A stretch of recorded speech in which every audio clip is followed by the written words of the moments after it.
Yeah. IMP.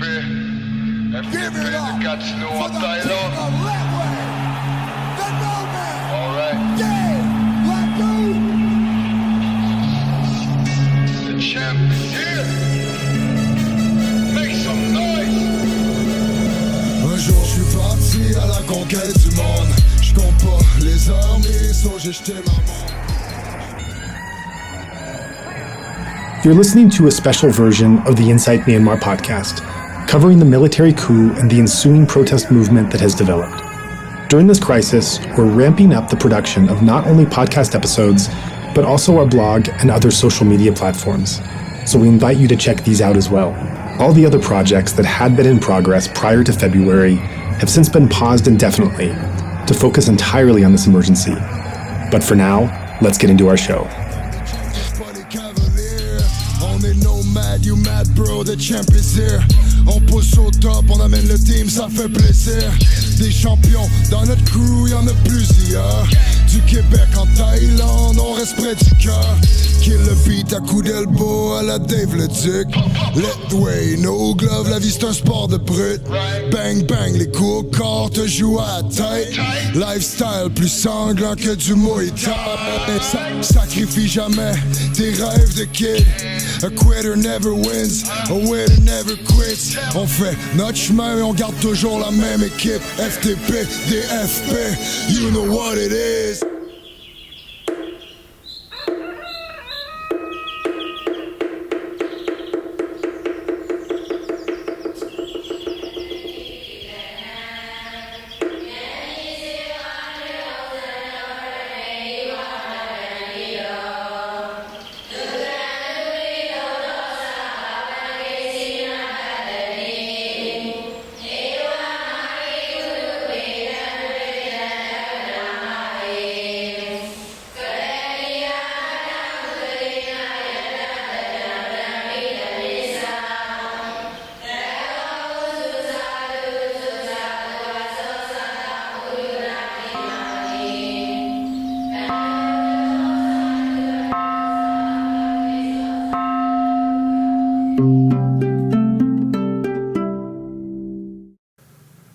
Dave Leduc, I'm so pleased to welcome you here to Inside Myanmar podcast. It is such a privilege to have you on, and thank you so much for taking time from your home in Turkey to be able to check in and talk to us about a very important and sensitive topic. Hey, Joe, thanks for having me. It's my pleasure. Yeah, so I want to get to the last 9 months, obviously, and talk a bit about that. But before we get there, I want to take a bit of time into that so people who don't already know you and know what you've done, what you've accomplished, why your trajectory is so parallel to the Myanmar trajectory. Let's learn about your background and how you got where you were. So to start us off, you developed an interest in martial arts and started doing trainings in different martial arts disciplines. Can you take us back to the beginning of what brought your first interest in martial arts and what type of traditions you started doing? Great. Well, good question. Basically, I was born in Gatineau, Canada, in Quebec, basically, a French province of Canada. So my first language is French, and I always like to grapple and to wrestle, with my friends, and started playing baseball, but then quit at the age of 17 to pursue full-time martial arts. And I met my mentor, who became my mentor, Sifu Patrick Marcel, Sifu Pat. Basically started training in Sanda, a Chinese martial art, which is like a stand-up striking system, and started loving it. I did some amateur fights, MMA fights, and loved the fighting, but I was always looking for more.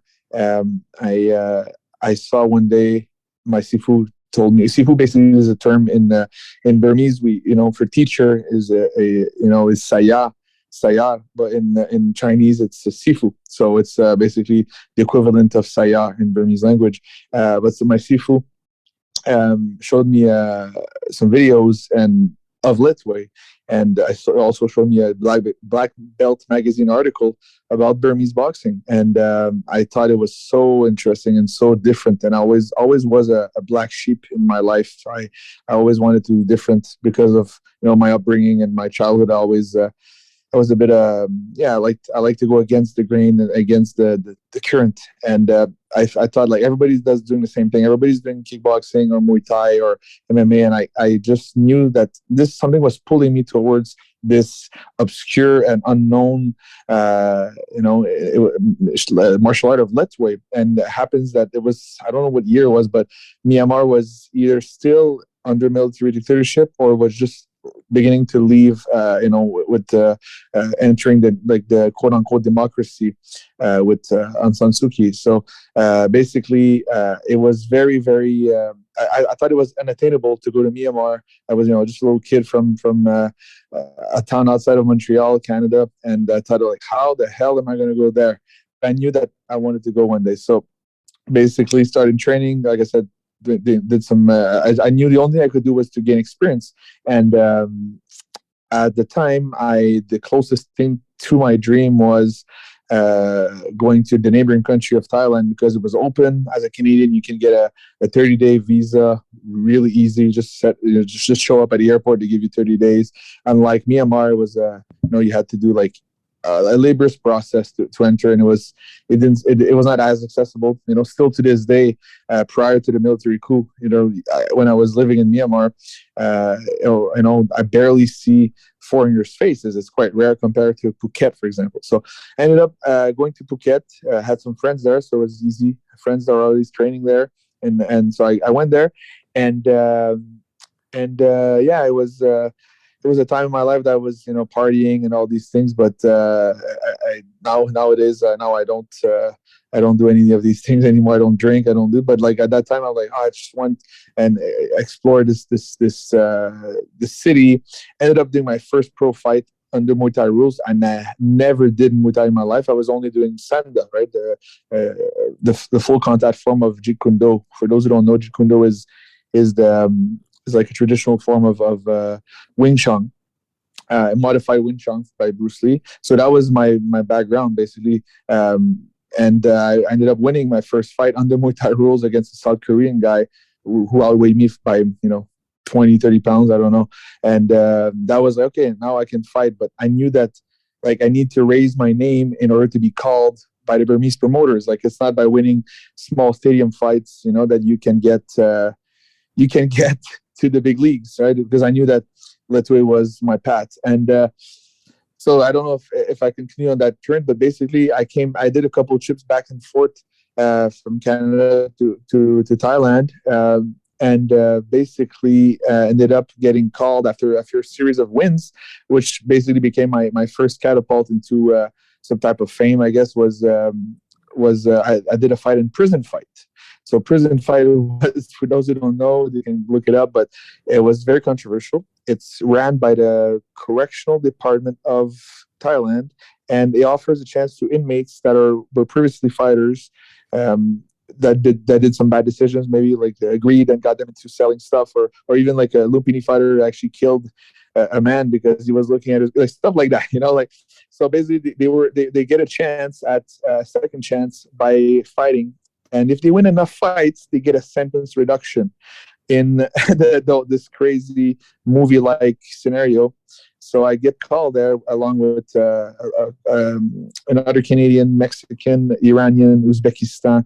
It was quite interesting. We go there, and it was like a movie. We actually I got approached recently to make a movie about this. So we'll see how it goes. Mm-hmm. But I won the fight, and the same promoter that was organizing prison fight, a year later, I'm really looking for money. I met my wife Irina. We're struggling. I need a big break in my life. So I'm like, I need to call somebody. I'm looking for fights, right? I'm skipping some steps here, but basically I'm looking for fights. I'm calling whoever I can call. I called. My last resort is to call the prison fight promoter that I met a year before. And he's like, Dave, I'm sorry, I don't promote fights anymore in Muay Thai in Thailand. I'm like, what do you mean? He's like, well, I don't, but I promote Lethwei. I was like, are you kidding me? Mm. This is like what is happening here? And he tells me, yeah, I actually promote Lethwei now in Myanmar, in Yangon. And if you want, I know that you were pretty game back in the days. You set up in the prison, the maximum security prison, to fight this guy. You want to fight in Lethwei against Tutu in Yangon for the first World Lethwei Championship. I'm like, sign me up, let's go. That's an amazing story. No, I was like, it's a lot to unbox here, right? There's like a prison fight and everything. Yeah, it's a whole part of your life story in just 5 minutes. And it's so funny because it reminds me of my own story and how I got there in kind of a strange way, that just as you felt this incredibly strong pull with this Burmese martial art, from the time that I heard about the way that meditation and the Buddhist culture in Myanmar, I just knew I had to go there. It was also during military dictatorship. And for years, I was just doing everything I could do to try to get there and try to even looking at subverting my career and my profession to do something else, just to be there in any capacity. Just so much wanting to be at this source where these meditation traditions were flourishing in the way they were, and couldn't find a way. And then in my profession, in my limited field, there was a position that opened up in Myanmar that no one wanted to take, because who wanted to go there? People wanted to go to Switzerland or, Japan or someplace like that. And I just couldn't believe my luck. Like, I'm going to the country I want to go more than anywhere else in the world, doing something that's in my profession, that's my passion, which was training at the time. So, it's just interesting because it's completely different kinds of vocations and passions that are pursuing, but both of them are centered in Myanmar. Both of them are very hard for a young man, a young Western man at that time, to try to find a way to do that thing in that country at the time. And yet here we both are of somehow the universe getting us there. So before you get to Myanmar, I do want to ask you, you said at the beginning that you were really pulled into Lethwei from the moment you heard about it. You describe yourself as being somewhat of a black sheep and liking this art, this martial art that many other fighters are not interested or knowing about at the time. What was it about Lethwei specifically that just compelled and pulled you so much when there were so many different martial arts out there? Yeah, great question. Actually, when you said we got into Myanmar in a similar way, I thought you said you went to prison, but it's different. I'm happy it wasn't the case. To answer your question, basically, like, I skipped over, I think my childhood.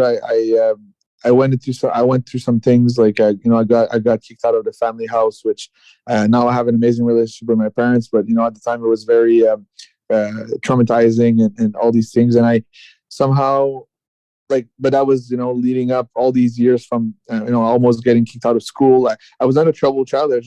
I was just like a lot of energy, and I just needed. I wasn't made for school. I was made to be an entrepreneur. I was made to move and all these things. But overall, what brought me to Lethwei was the fact that, first of all, it was different. Like, I was different myself, so it was different. It was provocative. I think that's the main key. It was bare knuckle. It was headbutts allowed. It was unique, and I never liked to fit in a mold, and I never liked to be like. I always say, like, I don't know if I can swear in your show, but like, fuck. You can swear. I always said, like, normal is boring. I like. Yeah. Okay. Good. Like, I feel like normal is boring, and we only have as much as we know, we only have one life that we're aware of, and like, I want to live it to the fullest. And I feel like everybody lives similar lives. So, like, Lethwei is different. It's definitely not cookie cutter mold. It's all it's very unique martial art. And if I'm gonna pursue a fighting career, like, I want to do it into Lethwei. I don't know if that makes sense. Yeah, no, that makes perfect sense. And that was the thing that brought you there. And then once you actually came into Myanmar, you met Burmese fighters and teachers and audience who appreciated, the fans, the aficionados that were behind the sport. As you started getting deeper into this Lethwei world and this Burmese world, as you entered for your first fight against Tutu, take us back a little of what that was like.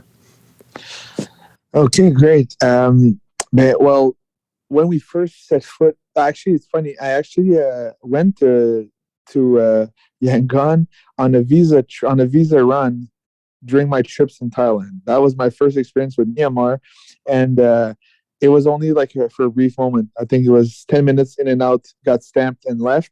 And it was like a different world, right? The I saw it first time. I saw the laundries. I saw the beetle nut. I saw there was a different aura to that land, and like it just made it even more exciting. And only a couple of years later, right in 2016, I set foot there with my wife, and again we landed in Myanmar and Yangon, and we get gifted the laundry by a translator, which I still have it to this day.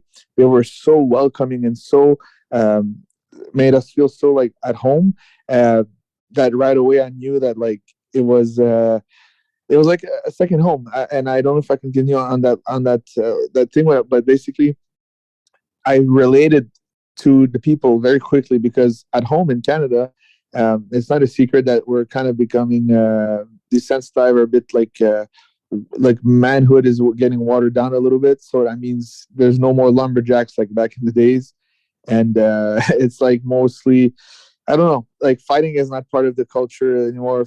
It's very it's I don't know how to verbalize it, but and I find myself like I try to be as kind as I can outside of the ring, as you know, I try to be as gentle as I can. But when we're in the ring, we mean business. We don't we don't fuck around. We fight to win. And I related the Burmese fighters and Burmese men in a way that they're very polite and very kind.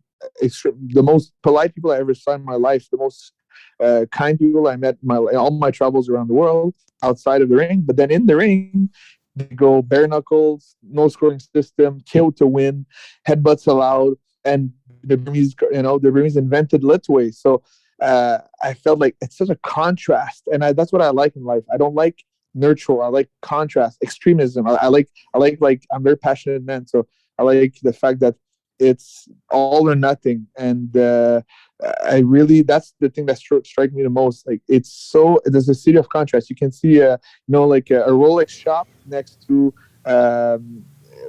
huts, and you can see it. Like I appreciate this. It's a city of contrast. I don't know if you agree with me.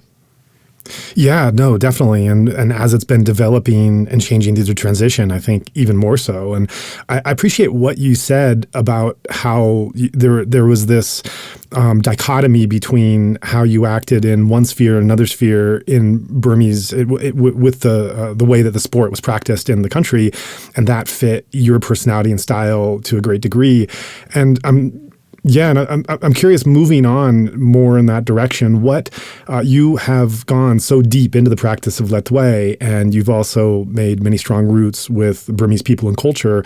Are there other connections that you can make of as to why Lethwei would develop in the way that it did, given what you've come to learn of the culture and the history? How does the sport exemplify and arise out of what you've come to learn of the people and the place? That's a great question. In a way that, like, what I've came to learn in my study, I'm not a big proponent of, like you said, education. I've dropped out of college to pursue entrepreneurship, and I had my limousine company. I became a mortgage director at a bank, the youngest in my province ever. Like at 19 years old, I became a mortgage, and I achieved stuff without the paper, like, quote unquote. And why am I saying that is because basically I studied a lot, and I don't think I think our society nowadays is putting so much emphasis on that, and I think it's fine, but I feel like also it's changing. Like I see doctors and people that are studying to become doctors or Wall Street, and they're all quitting to learn how to trade crypto and to go into the metaverse and stuff like that, because the world is changing. All this full circle to say that I've studied a lot. The history of Myanmar and it's fascinating. And to give you a short answer is that I think there's incredible pride given the fact in the culture and of Myanmar people, given the fact that at one point, still to this day we don't have much. I say we because I feel amongst them, like it's a big a big mountain to climb. It's still a third world country, and now the other burden has come with the military coup. And we're just, they were just getting out of this slowly, and things were looking good, and now this happens. And again, one of the few things that my Burmese friends, my Burmese brothers can be proud is that their national sport is fucking amazing, is brutal, it's strong, and it's being practiced and adored around the world. And that's where I come in. That's the thing that I can do, and I think that's why they're so proud, because like to put it simple, we don't have much, they don't have much. Well, we can, they can be proud of their sport. And it comes down to back in the days when the Southeast Asia, Burmese fighters, Burmese warriors were extremely powerful, and one of the strongest. The Burmese Empire was one of the strongest army in that era.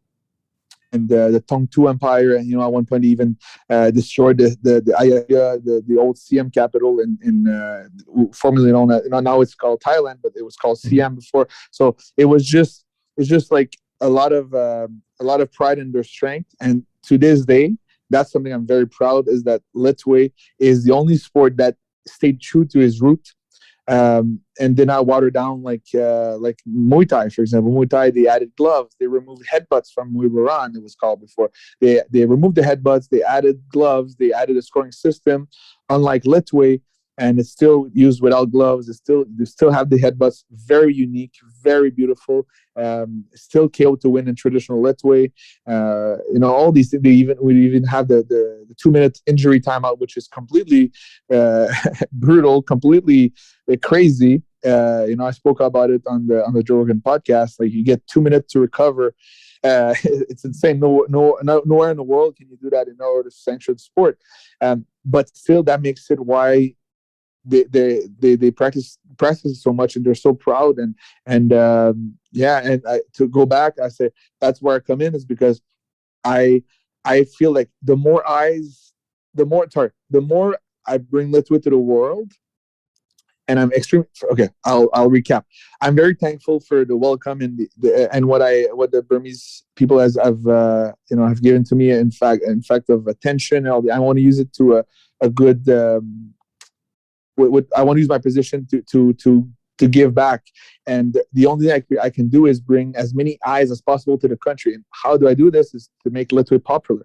And the more Lethwei is popular, the more people want to practice Lethwei, the more people want to come to Myanmar and experience the foods, the culture, the hotels, and it's gonna basically help the economy.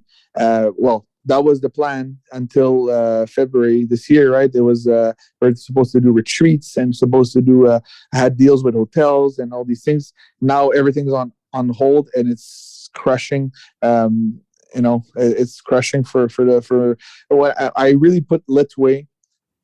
Lethwei for me is not for me, but like Lethwei, in my opinion, is the number one vehicle to put Myanmar on the map. There's way other, and then comes the culture, and then comes the welcoming. The people are so kind, obviously. But what initially brings people to Myanmar, I believe, the big factor is going to be this. Similar to what happened in Thailand. Thailand would not be not even near what it is right now without Muay Thai. Muay Thai is what put Thailand on the map and brought so many tourists. And once there was tourism, exploded, then people came in for retreats, for meditation. But initially, it was Muay Thai that sparked it. Same thing needs to happen with Myanmar.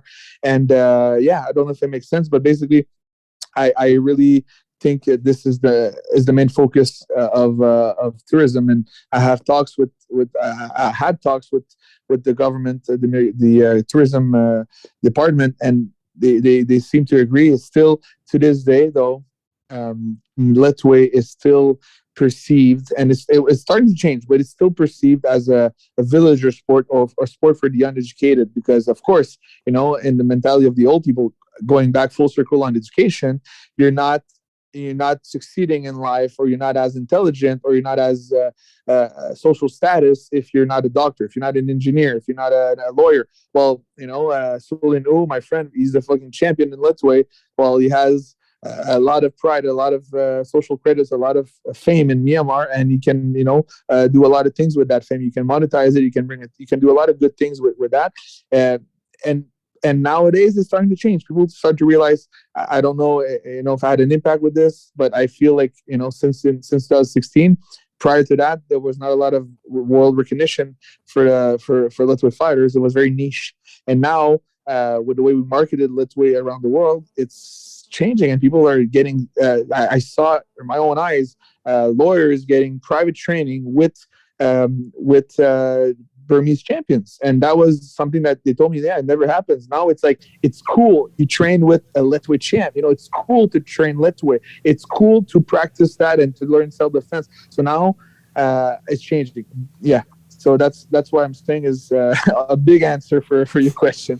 No, that's awesome. I really appreciate it. And what I've followed your journey and how you've come to put Lethwei on the map and come to represent the sport and the country. And I think what has really moved me in seeing that over the years is that you're not just passionate about the sport, but everything you do, part and parcel, is you're maintaining and showcasing these strong ties to the Burmese roots. So you're constantly representing the people, the culture, the history, the country, with your representation of the sport itself, which is a choice that you wouldn't necessarily have to do that. You could just make the sport your own and take yourself out of it and export it in the way that you want. And yet you've taken such consideration to make sure that in how you're presenting it, that you're acting as a representative for this greater whole of people and history and culture and everything else.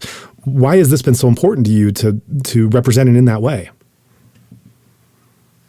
Well, thank you for the compliment. I feel like there's so much history, like the Lekamun, for example. For those who are not familiar with the Lekamun, it's the gesture of clapping. You're probably seen it in some Lethwei videos if they've watched, or some pictures.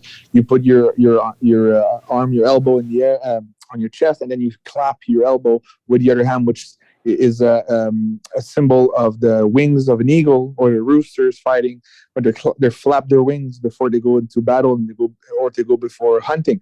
So that's an old, very old gesture that used to be practiced by the Burmese warriors when they go in the trenches in war, and they challenge, and they go to fight. And also in Lethwei, before your fight, you do the lekamun to your opponent, challenge him with honor and respect. And these gestures are thousands of years old, and it's like it's so beautiful and so rich, culturally rich, that I felt like this needs to be continued, needs to be like preserved, and along with many, it's done with many players, many teammates that we it's not a one-man show. There's so many people, and we made sure that, like, as much as possible online, everybody understands that the Lekamun is the symbol of Lethwei. And people now, when I do seminars around the world, I did like 30 countries. I taught to over 2,000 students from Germany, Poland, Italy, Slovakia, Czech Republic, anywhere, like Italy, Portugal. And I meet people and they've never even left their own country, and they greet us with the Lekamun. This is like, it's like, this is my paycheck. Like, it's amazing to see that. And they never been to Myanmar, and before, maybe the year before, they never heard of Lethwei. And if they never heard of Lethwei, do you think they heard of Myanmar? Right? It's just like, basically, many people told me that they didn't know that country existed. That's such a shame. And like, wow, this is a 55 million people, population of 55 million, and because it was in the shadow for so many years during the military rule, and it was secluded because of economic sanctions from powerful countries and all these things. Because of that, it put an entire country in the shadow. And I felt like, first of all, that's my personal opinion, but while this was happening, other countries like Thailand, which good for them, but those countries were able to export their sport, export their climate, and export the country as a whole to the world, and they benefited from amazing tourism spikes. Unlike, I think, if Myanmar was not into that, that shadow, that band of the world, I think we would have a very different landscape. But we have to deal with the cards that are dealt. And my point is that I feel to answer your question a little bit, is that I feel that Myanmar people deserve this. They have such an amazing, the first thing that struck me the most is the way they greet us. They're so smiley, so polite. And I've been to many countries, and I've never felt that way. Maybe I'm biased a little bit because they were treating us very nicely, but I feel I have that answer from everybody that traveled there that were not world champions, and they still say the same. So to just all this to say that they deserve that break. They deserve a good break. They deserve to be and for me, my card is Lethwei. So I feel like Lethwei deserves the attention it deserves, and it deserves to be protected. It deserves to have the worldwide recognition that and yeah, that's pretty much it. So I made sure that I do my best. I do my best to, and it's been hard, but nothing hard to what my brothers and sisters are living right now. So I can't complain. That's a great answer. That's really beautiful. And I think you really hit on something important there, that there are these real gems and treasures of Myanmar, whether it's Lethwei, whether it's the meditation traditions, whether it's the kindness and the heritage of the Burmese people, on and on. But because of this terrible evil they've been battling for so long, it's not able to be appreciated by more people in the world because of that political situation, unlike Thailand, which has really exploited better conditions to be able to spread much of their culture. And in how you've taken on a Burmese identity and shared your interactions with the country, when you go around, when you're in other countries, you're often wearing a lungji, and it's tied correctly, which is great to see, because that's definitely a sign of authenticity as a foreigner when you know how to tie it right. That was walking down the street when I was wearing a lungji. When it was tied correctly, people would just kind of laugh and point it out. It was like, it's kind of a sign like, okay, you made it to some degree. You wear a Karen shirt. You often drape a Burmese flag around you. So you're carrying these actual physical symbols of the country and people into what you do, and you're actually wearing symbols as well. You wear tattoos. Tattooing is a very important historical part of Burmese culture historically, and also in Lethwei. So I'm wondering if you could tell us a bit about what the tattoos mean to you, why you decided to get them, and how you feel wearing them. And I asked that because there's this one Instagram post you made that I really liked, where you had referenced an old picture of yourself. You'd shared a picture from a few years before and noted that that was before your tattoos, and you made a comment about like how naked or bare you felt without that identity on you. And so I want to give that context to the listeners and preface just what those tattoos mean to you, what they mean to Burmese culture, and why you decided to put that on your skin. Well, basically, it's funny you talk about laundry. I'm wearing one right now in Turkey, and I wear it all the time. I wear it while I was living in Dubai, and I wear it all the time. It's the most comfortable piece of clothing ever. And actually, I have an office here for my team, and a bunch of Canadians, and actually, it's becoming like the joke here. They cannot come into the office if they don't wear the laundry I gave them. So now they all wear a laundry. We have 3 guys wearing a laundry, and they tie it without me telling. They know how to tie it now. So it's like we have an office in Turkey with 4 guys wearing laundries all day long. It's pretty cool. It's great. Yeah, that's awesome. And basically for the toquin, for those who don't know, it's called the toquin, the Burmese tattoos. Historically, most Lethwei fighters were wearing those marks, and it's kind of a rite of passage from boyhood to manhood. And it's very, very cool, very painful. Very painful. It takes about 24 hours, depending on the tattoos, maybe more. And behind it, all around from the knee up, so a little bit lower than the knee, all the way up to your like your butt cheeks.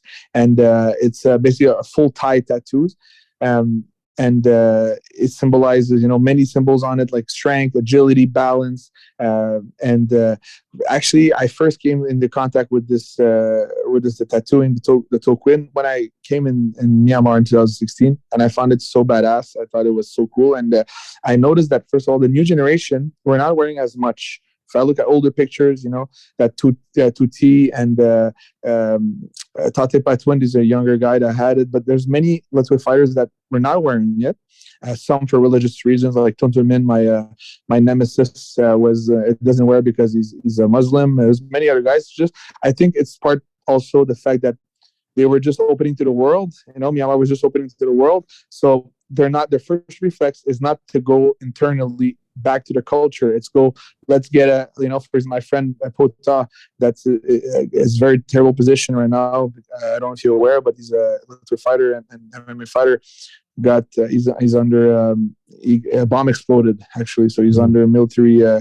But anyway, Pota has Japanese, I believe, his back is full Japanese, meaning that a lot of the guys are not going right away to let me get my ancestry tattoo. They go, let's get an American tattoo. Let's get stuff like that. So I felt, but for me, I felt like I really, really wanted it, but I noticed that you need to get the approval of the elders and get the approval of the public, and you need to deserve them as a way, like, did you fight enough? Because it's basically what it is that you're showcasing your experience, and it's kind of a lot of the elders were telling you it's intimidation. If you have that, it's not your first rodeo, it's not your first Let's Way fight, and you so basically, yeah, you kind of endure this immense amount of pain behind the knee, inner thighs, on top of the kneecap. It's very painful. You endure that, and then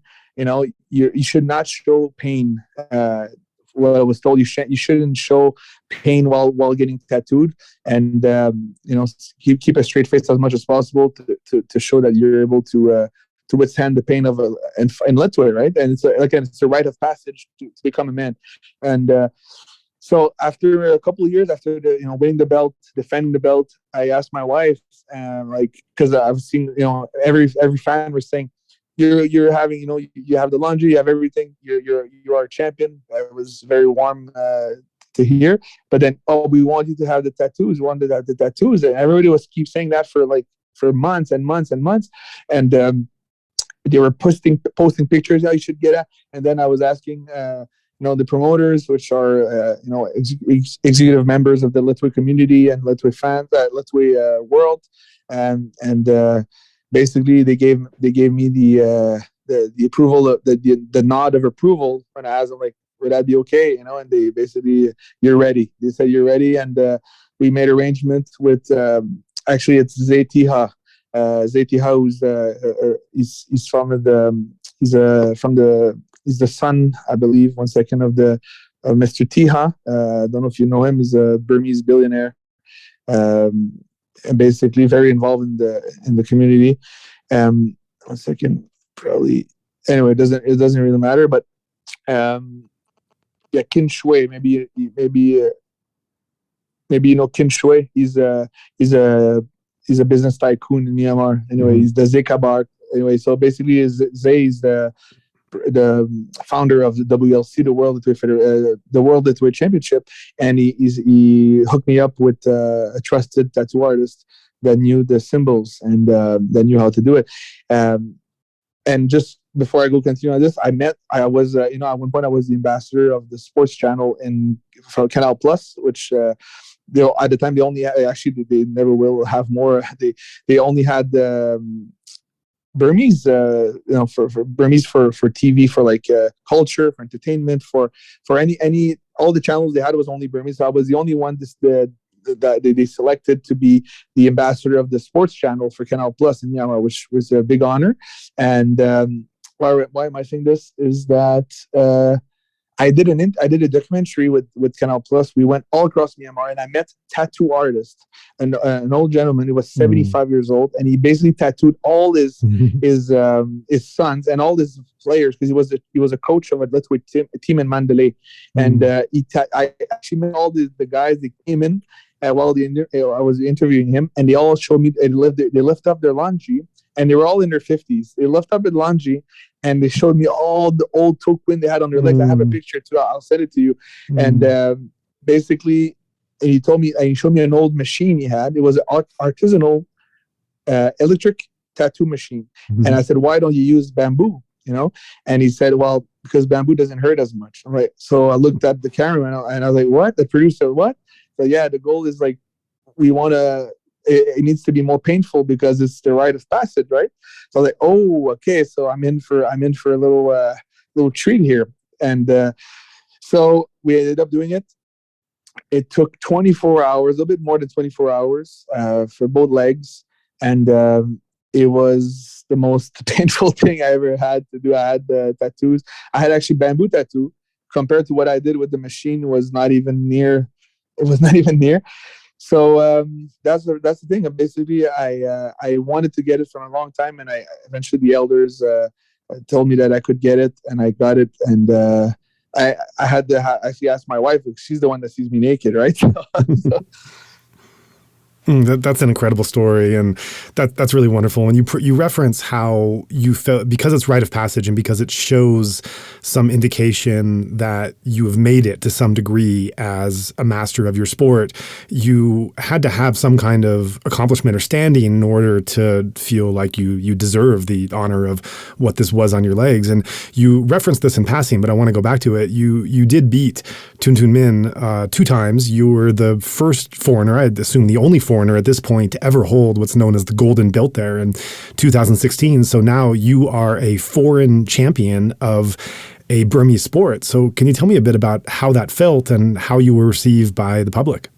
Well, yeah, this was crazy because I spoke about the videos that my coach showed me initially. Well, we were actually, that was, I don't know what year, but it was before, wait a second. Yeah, it was before 2013, but it was like around that, when I was around 17 or 18, we were watching Lethwei fights. And I remember now that one of the fights that we watched was a Tun Tun Min fight. So that was me before I even fought, before I even like got any experience in fighting. I was just training in the gym. I've seen this young Tun Tun Min fighting, and I didn't know at the time, but we would make history together, and we would share during 3 occasions, and make the biggest Lethwei fight the world has ever known, and one of the biggest rivalry as well, because we to this day I don't think we're best friends, but where we the thing is, that it comes with there's pros and cons, and for example, like some would argue that like because he's young, 1 year younger than me. So I'm, I'm 29 now. He's 28. Like he had more experience. So that's a very, very like a big, what do you call it? Not problem for me, but I'm born in like a very cute city and like in Canada. With like my point is, I don't have a dad or a granddad and a granddad that's Burmese fucking champion that's basically training me and telling me from a young age how to do a proper headbutt and how to the bone density in the hands and how to have strong hands, strong kick, strong body. That's something that I always played in my head. I'm like when I came to Myanmar first, and I fought Tutu, and then I beat him up, and then I fought Tun Tun Min for the belt. I challenged him for the belt. Sorry, the first fight was not for the belt. The second was, but first fight I was like, "What am I doing here?" Like it's this basically he's representing probably 100 years of Lethwei championship behind his back, and the genetics are just off the charts compared to potentially mine, right? And the skull density and everything. I'm like. And just the experience. I didn't even have a cornerman like that spoke good English, right? And I mean, I had an Iranian guy. He was okay, but he has his dad. It's literally fighting for his honor. The stadium, 10Q Stadium in Yangon was packed from his fans, not mine at the time. And it's just how to say.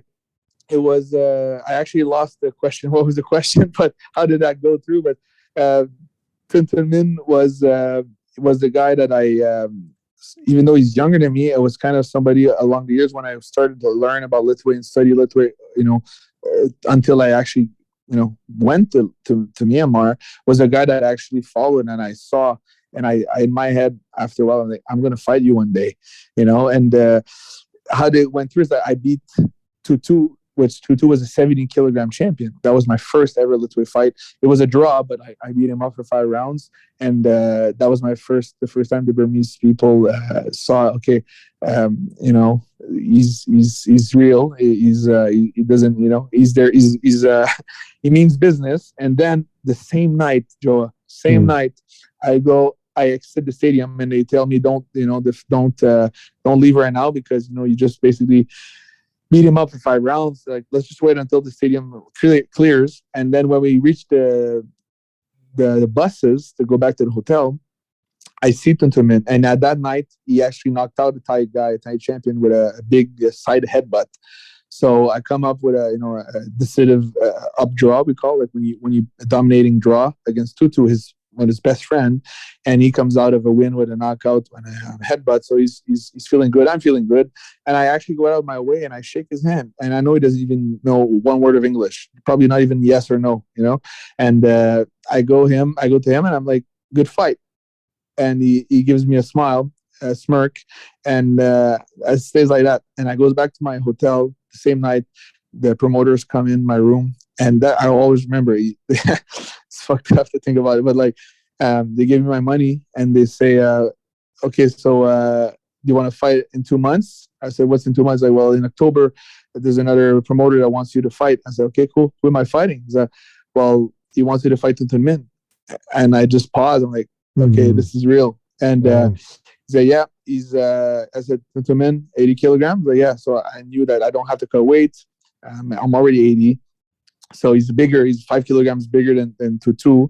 And I look, I'm tall and skinny, but he's just buff, bigger than me in legs and everything. But it doesn't matter. Weight is just nothing in Lethwei. They don't care.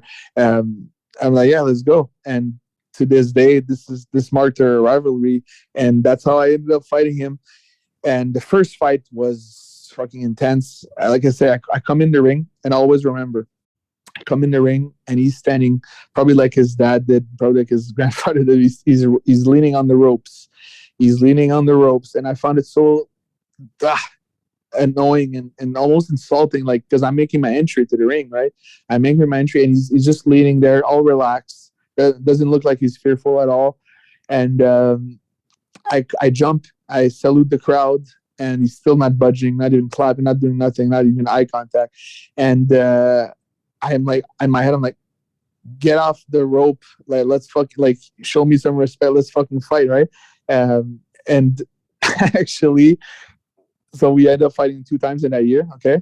And after the second fight, I don't know if the listeners are knowing, but I beat him, and he actually, he also, after I opened his scalp, he was bleeding a lot, and also broke his knee, his ACL. He had to take surgery, and he was out for 2 years after that.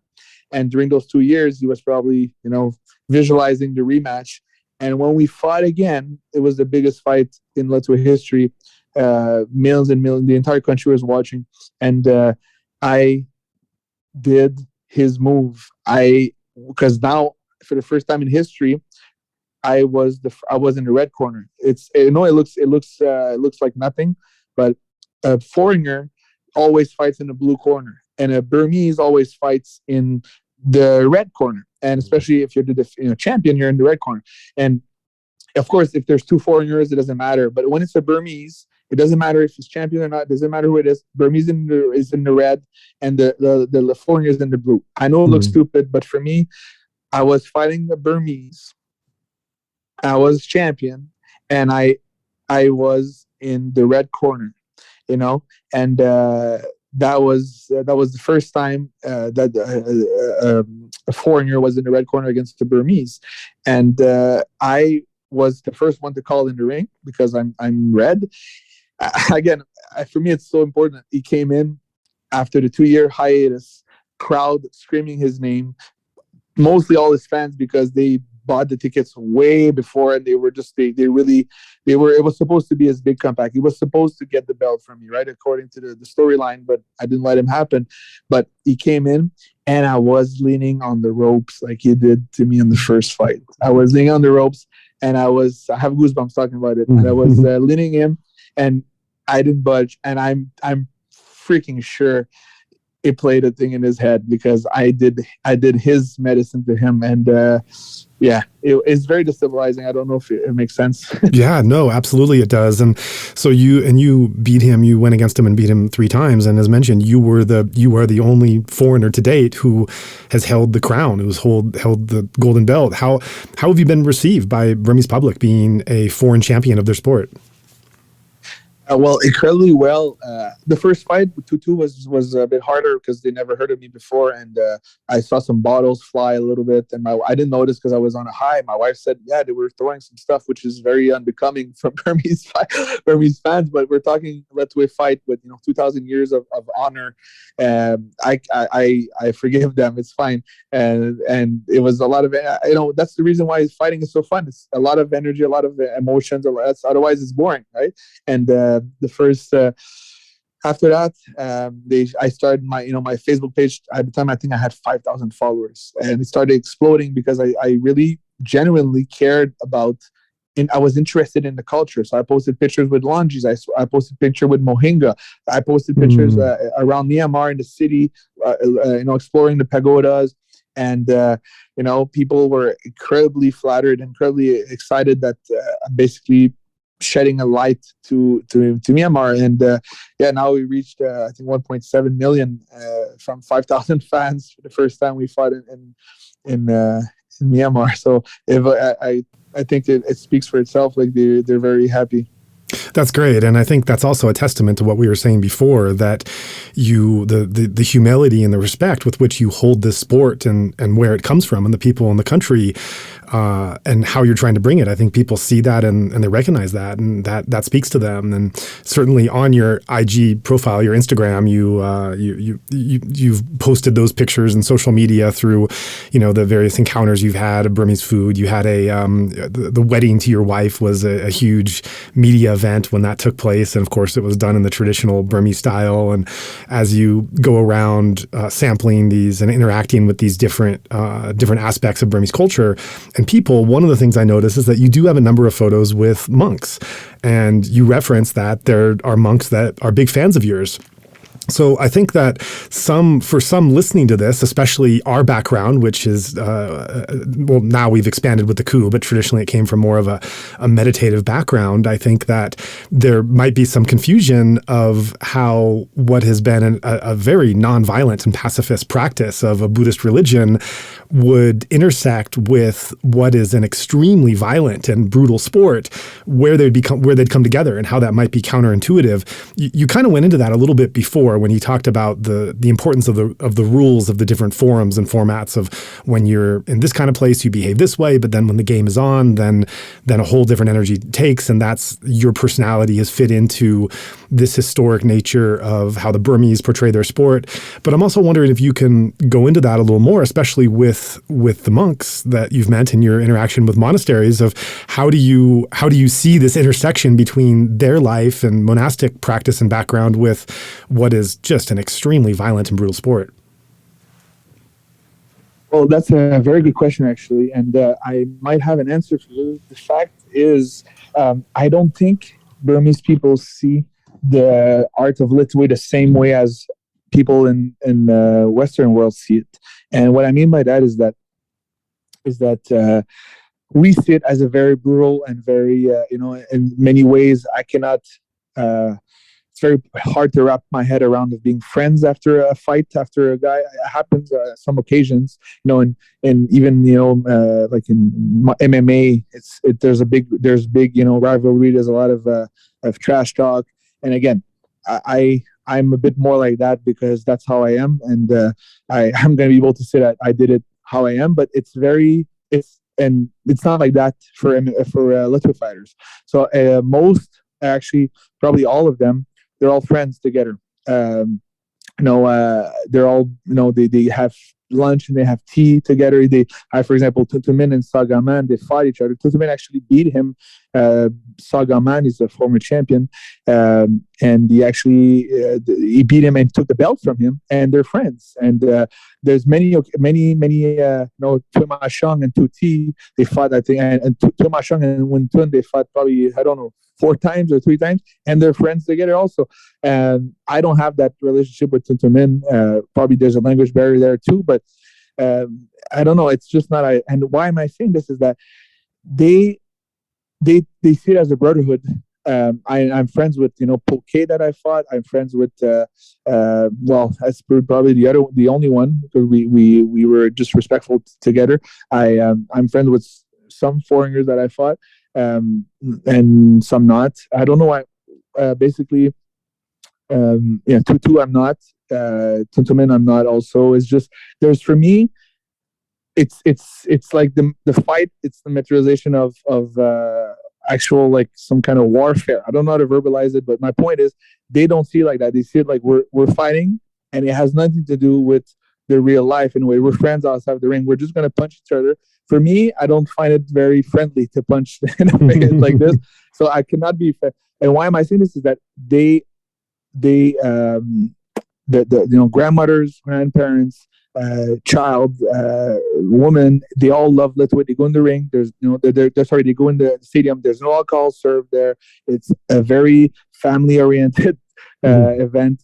There's no alcohol served. Like, if you go to UFC, I'm telling you, people are drunk, right? In Thank You Stadium, there's only popcorns to sell. That's it. There's no alcohol there.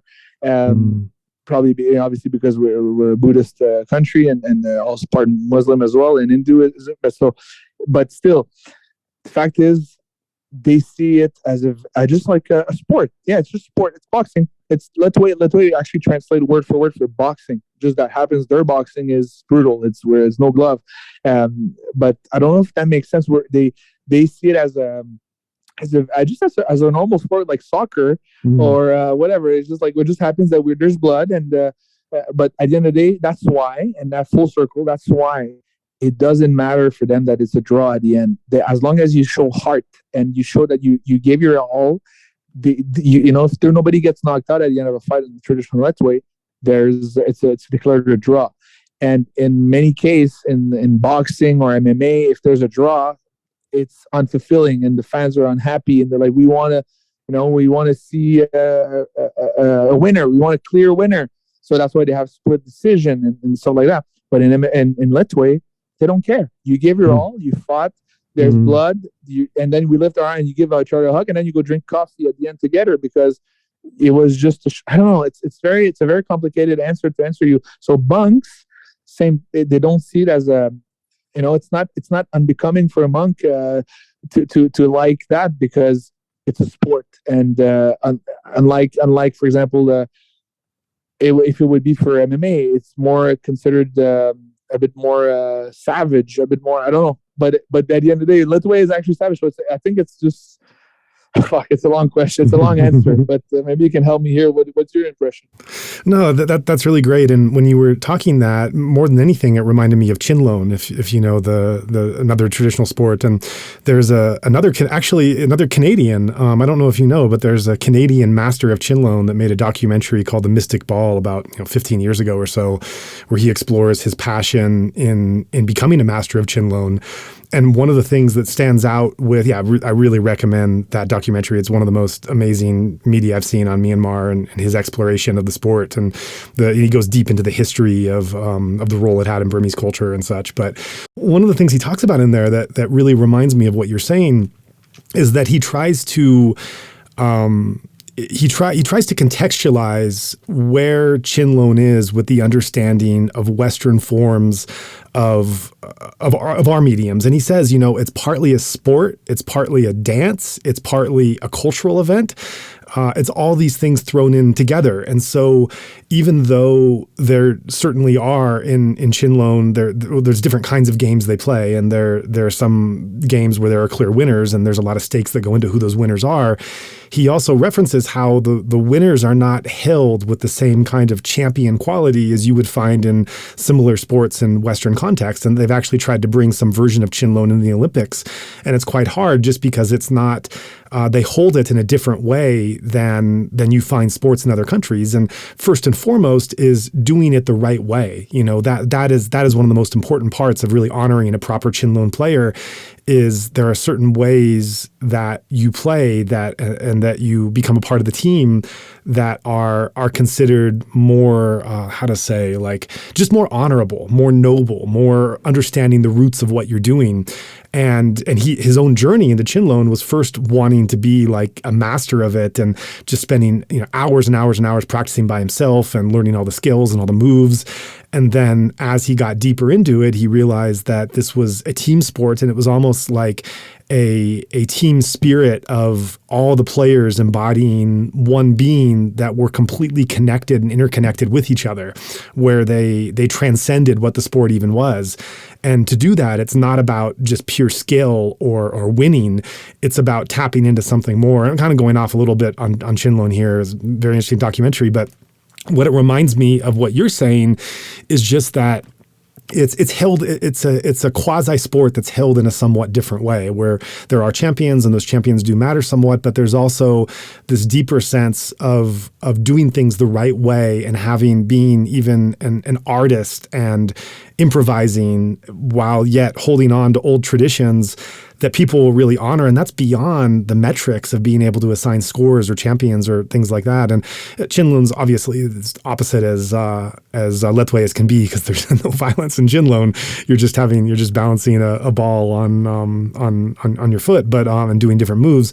But I love Chinlone because you can do headbutts, and actually flexibility. A lot of my brothers are good in Chinlone, and they fight Lethwei because you need to kick high and you need to use your head as well. So I find it very. That's why when I see a game, I always stop and I play with them. And it just like I'm not very good though.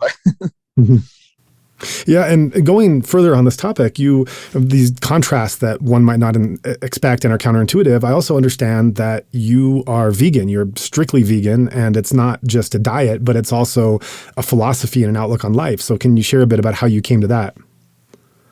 Well, great question. Well, it does not really happen to. It's not related to my career. I don't see any links with that. It's basically.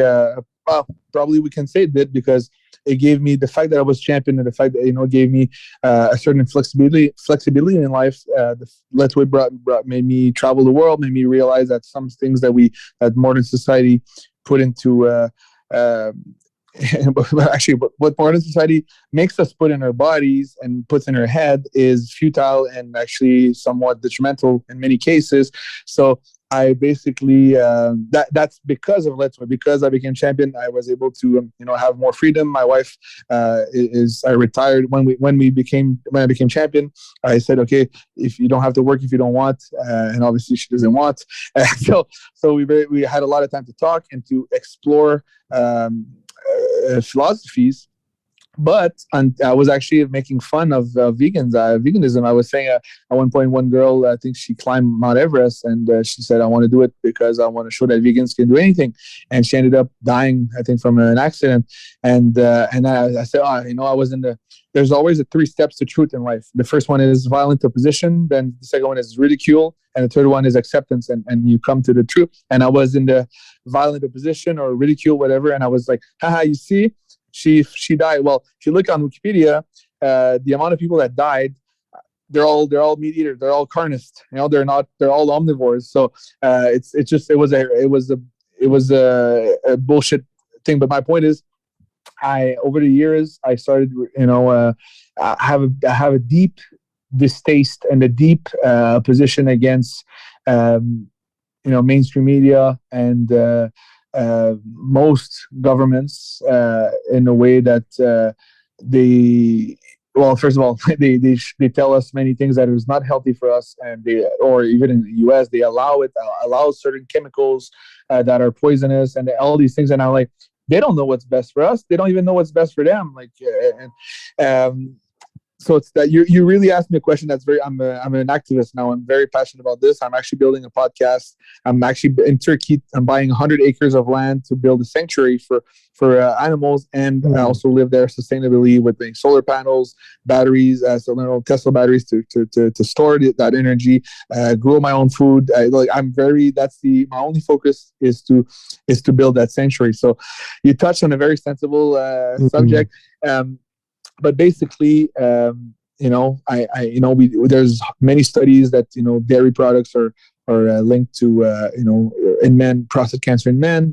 They can cause also breast cancer in women. So I completely cut dairy for a long time, and then I was still consuming meat until I saw Game Changers, which was good because at first it was a selfish change. I wanted to do it for my health. I wanted to see that, for my health, like what's better for me, and obviously I was selfish, but all paths are good to this. And I started to renew with my compassion, and my compassion was with others, animals. And I never had animals in my life. I never had any animals, so I was not like in love with animals. It's just that I realized that why give them unnecessary why basically contribute to a system, because my money is my vote.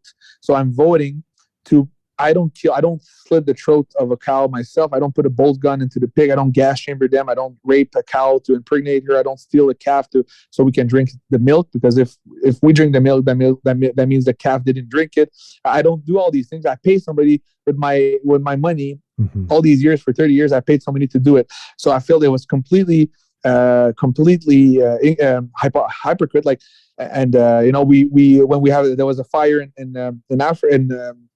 in Australia. Oh, let's help the koalas. There's all these things, but we don't help the other animals. So that's called speciesism, and basically we're treating some animals in a certain way that we don't treat others. Why do we it's bad. There's actual laws against mistreating dogs and cats, but it's okay to enslave and exploit throughout their life cows. And they're basically, like pigs are actually more intelligent than dogs. They have a bigger they're smarter than dogs. So all these things, I found it complete. And the reason is money.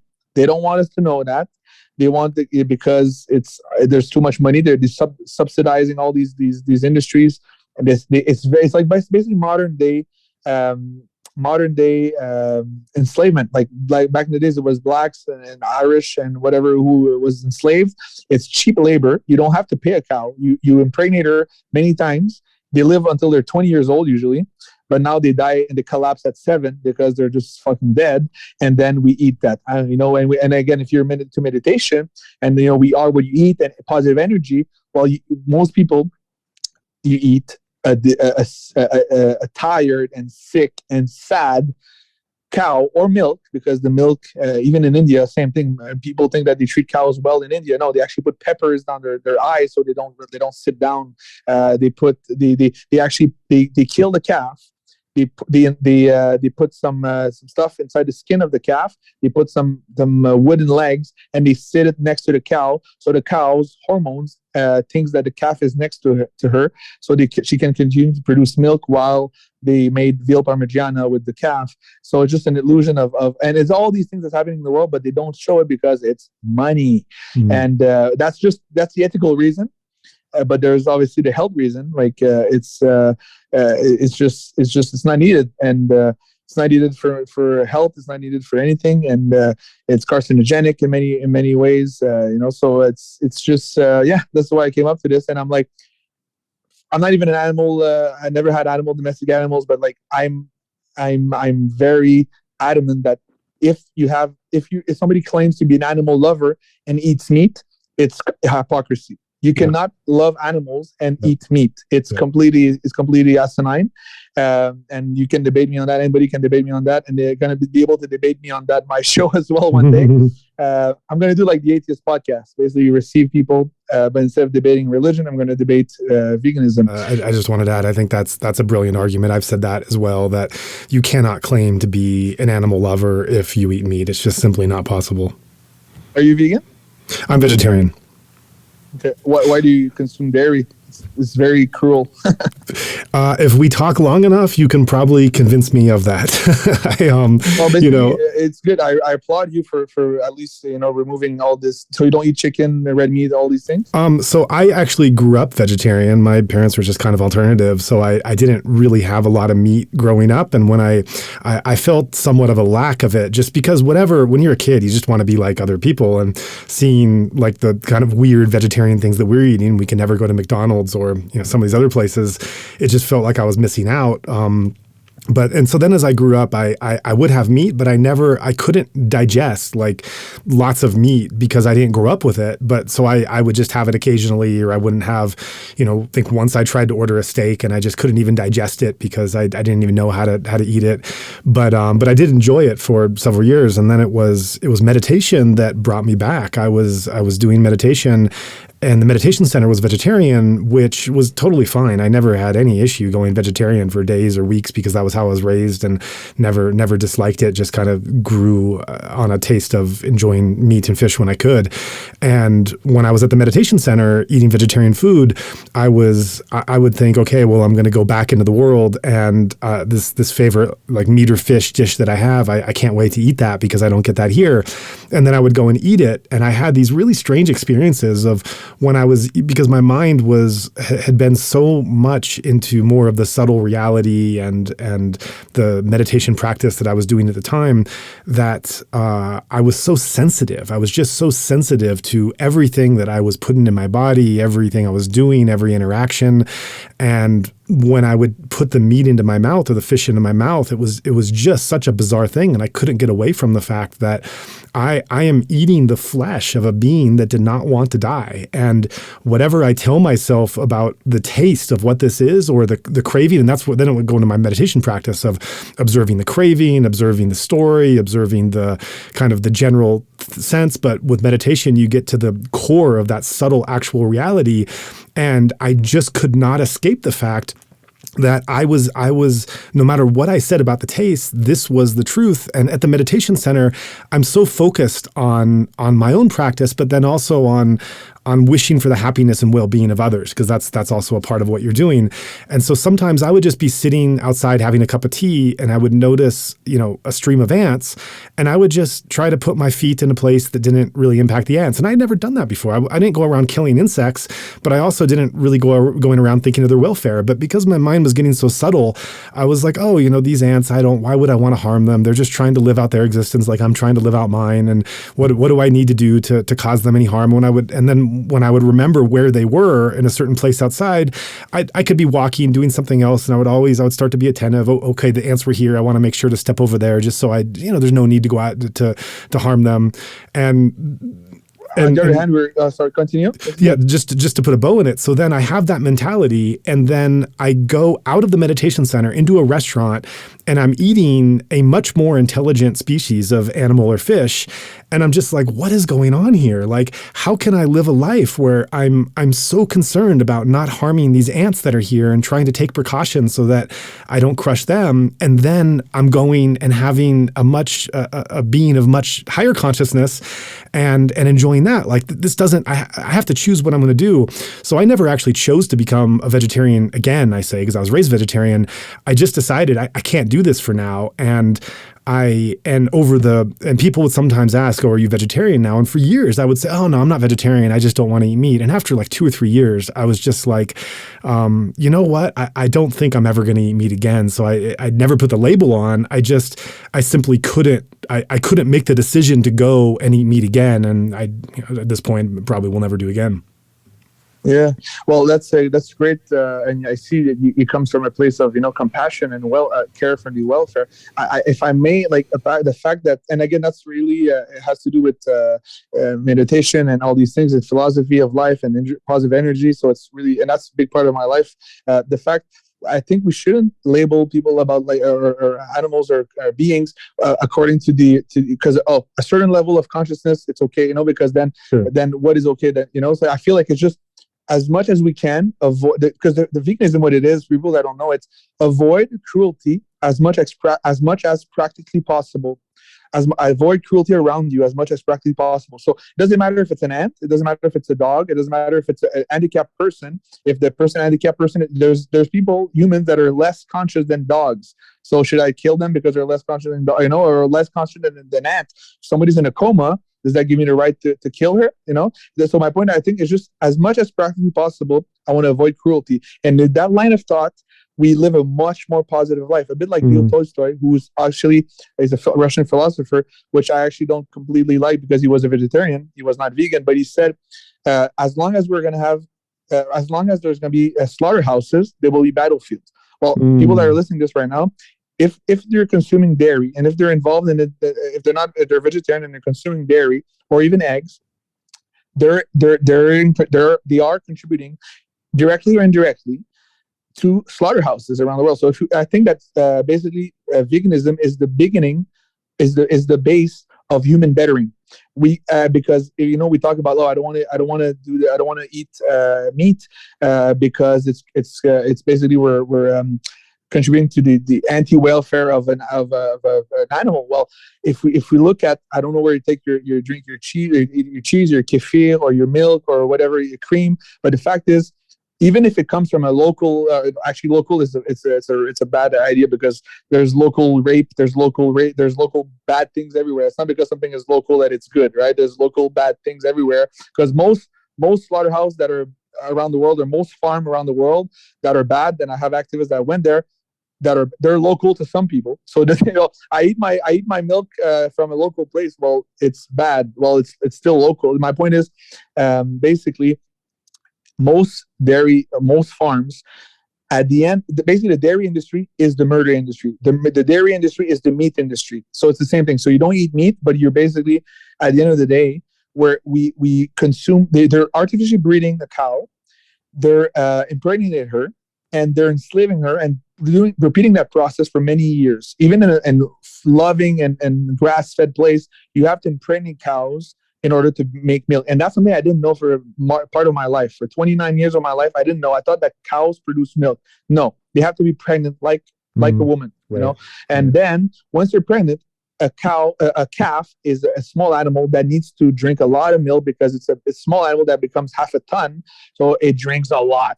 And it's not cost effective. It's not good for money, for business. Even if it's a local farm, a loving farm or not, it's not good to make him drink the milk because you can make money with that white gold, right? So you sell that. So you need to remove that animal next to his mother. And some places, I see, you can Google it, they put spikes on the baby's face.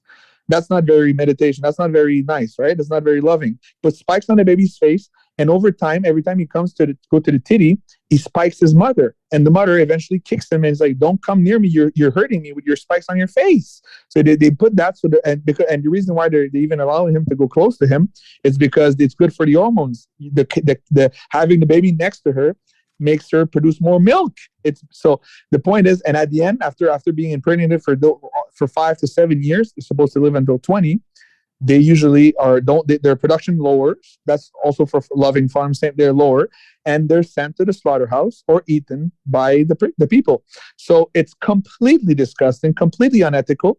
Why do I need milk? We're the only animal, the only mammal, the only animal in the world that drinks the milk from another animal, especially after infancy. It's completely useless. I eat milk. I drink oat milk, coconut milk, hazelnut milk, any milk you want. I have cereal this morning. I had cheese on my pizza today. Actually, I had a real pizza for real. It was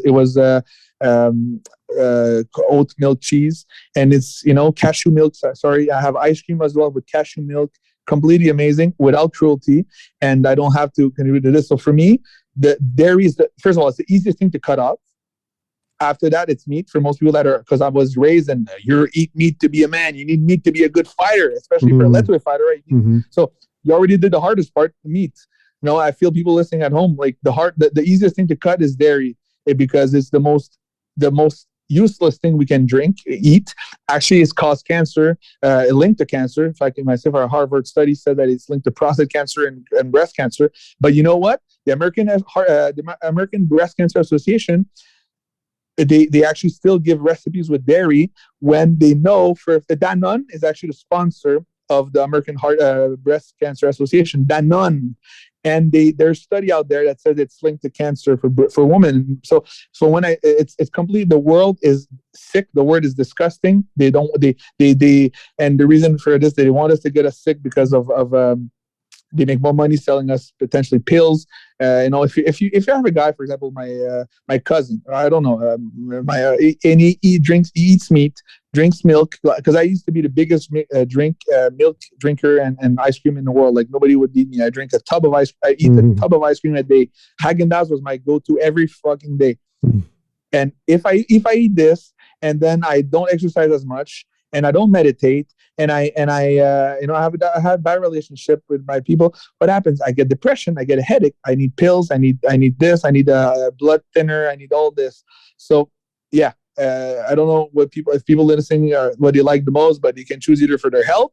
But I think health is bad because we do a lot of shitty things for our health in our life. It's not good enough to remain vegetarian. It's not good enough to remain vegan. What really makes us continue is we build compassion and we put ourselves in the place of the victim. And if people are watching this and they listen to this and they're like, well, I want to live a positive life. Well, you cannot live a positive life when you're ingesting animal products and contributing to mass murder and impregnating and kidnapping. And my mom is pregnant right now. We're expecting our first child, and congratulations! I cannot believe. Thank you so much. And I'm not. I cannot believe. For example, that would be a cow. That would be a cow, and we remove the baby, and we just pump the mother until she's fucking just exhausted while we kill the baby. And that's the truth. Like you said, if you care for ants, well, there's those cows. They're getting milked to death. They're getting their baby taken away. Many times in their life, they scream, and that's in India, that's in USA, that's in Canada, that's in local farms, that's in they are, and at the end of the day, to just add to their suffering and throughout their life. Oh, by the way, now you're going to the slaughterhouse. You're done. Thank you for your service. You're killed. What's better? How is that better than slavery, than black slavery back in the days in the U.S.? How is that better? It's just slavery, but another species. Thank you for that. Those are a lot of really important things to think about, and connecting a lot of different elements from diet to well-being, compassion, and if people doesn't agree, they can come spar with me if they want. If they want to okay. if only talk about we're talking about only health reasons. Well, we can talk. We can show you that. Yeah, so I think this has been great to this point in terms of introducing you and so many different parts of your background, your trajectory, your views towards life and experiences in Myanmar. And I want to shift the topic over to the difficult situation of what's been going on these last number of months. And I think that listeners have now been properly introduced to you and understanding you to be able to hear your responses and your actions since February 1st and understand your connection to this country and this culture and everything else. So I just want to go back first to February 1st. You hear that the military coup has happened. This comes as a shock, I'm sure, to you as it has to so many of us. Can you take us back to those initial reactions? Well, I was actually in the plane on my way to Turkey when I first heard the news, like not in the plane, but like on my way to the airport, I believe. And it was crushing. I couldn't believe. I thought, okay, Aung San Suu Kyi is reelected. We can continue to, because it was not a given. Like life is not like perfect in Myanmar. You've lived there. It's still a lot of struggle ahead, but still, okay, we're going. She's reelected. Let's go. And but yeah, I don't know what to say. It's been. I was speechless. I couldn't believe. And then all the news starting unfolding. I actually, me and Allah and San was also an athlete in Myanmar. For those who don't know, we took a few days to just assess what's happening. I took a few days and just not real understanding because I'm a promoter of their national sport. I'm not completely aware of all the politics there, and then I try to understand what's happening. And as the news started to come out, I'm like, okay, we're full on military coup, and we're basically, all my friends are messaging me like they've helped. Oh my god, I felt so powerless, and basically saying that basically that they're living they're about to live what their parents lived, and their grandparents live. And I was like, this cannot be real. And as the thing started to unfold, I started to see my friends saying like, no, the internet is getting cut. I was like, what is happening? And then the only thing I could do to answer your question was I couldn't stay silent. I actually knew, between me and you, I probably will never be able to go back to Myanmar until the military still runs the country, because of the position I took. And I don't want to and Allah said the same, like, as long as the military rules the country, I'm not interested. I don't want to support. I think, a lot of people in life, in politics, are buyable. You can buy people with money, right? You can buy, I could have been bought many times, but you can not live for yourself. Like, it could have been very easy, like probably some celebrities did in Myanmar as well. Let's support that atrocious situation, and I could be supported by the military, and like, yes, Dave is our spokesperson, very easily, Joa, very easily. I go there, I try to calm everybody down, saying that everything's okay, basically like communism back in the days. My wife lived in the Soviet Union, right? She like, I could very, very easily do this and become like a symbol of like the Hunger Games, basically just pretend like everything's okay. And but I'm not interested into this. I have the cries of help of my people. I saw they're poisoning wells, fucking burning house. It's just insane. And I've shared so many videos. At one point, I probably lost a follower that I don't care, but gained a lot of respect from my people, that I shared as many videos that I could every day, sharing what I've seen. I said, send me videos, I'll post it. I had a big platform, and it's time, like, selling DVDs or selling seminars, it's fuck all compared to shedding a light on what's happening. I tried I tagged I called out the UN on this, and they eventually did something, and they actually did a comment on this, but they didn't do much. So my position initially was to raise awareness. Yeah, and I think for you, as for all of us, for anyone that's connected to Myanmar in any way, no matter who you are and what your standing is, the coup happens and you suddenly have to realize, who am I? What can I do? What am I willing to do? How much do I want to be involved in this? And just try to figure out what the role is going to be. That's certainly the case for all of the activists in Myanmar who have to decide, are they front lines? Are they strategy? Are they propaganda? Are they medicine? Or what are they doing? Are they intel? And for those of us outside the country, it's the same decision of to what extent do we want to be involved? And as you go through that process, on the one hand, this is something that affects anyone who's involved in Myanmar in any way, to have to decide to what do they want to be involved, first of all, and then to what extent, what personal risk are they going to take to business or safety or what else, and basically how much skin are you going to have in the game to care about what's going on. But you're in a different position. You are the only reigning foreign champion of the traditional sport who has carried a love of Myanmar culture and people on your back as you go throughout the world in terms of representing.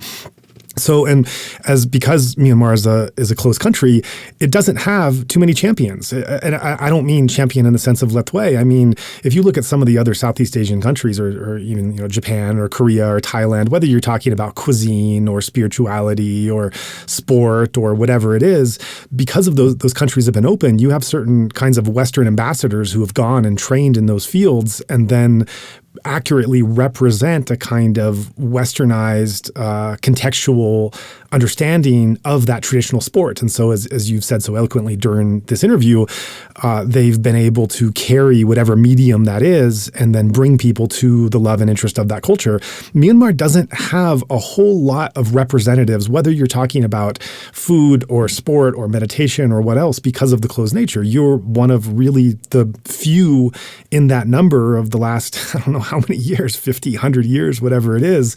And so you're in a much more unique position of what are you going to do? And especially as you said earlier, said an hour ago, that you were in discussions with the head of the Ministry of Tourism and some of the major hotels of this huge business initiative you're going to do. And you're retired now, so you have a lot of your brand and your business built up in here. And so you have a lot to juggle here in terms of trying to understand what's happening, the moral and the ethics of it, the business and the livelihood aspect.